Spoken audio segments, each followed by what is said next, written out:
Well, I've chosen the phrase expression of the congregation quite deliberately, and I do so in order to try to de-emphasize this idea that it's somehow all down to the preacher and his or her hotline to God, and it's all down to the pyrotechnics or the rhetorical abilities that they have in the pulpit. I like Jürgen Moltmann's definition, the theologian Jürgen Moltmann, who defined a preacher as coming from God's people, standing out in front of God's people and acting in God's name. And it seems to emphasize this connectedness,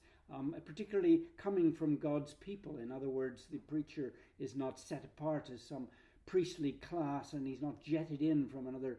planet to dispense eternal truths, but he's focusing on the truths that are needed here and now for this particular people. Also, I think the effectiveness of the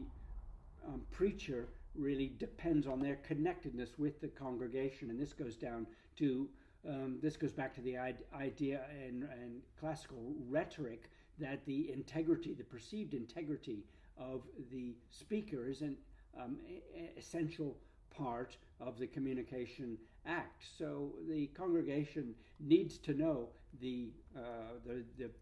preacher, and they need to know the life that they live together, and that he's part of that life and fellowship of the congregation.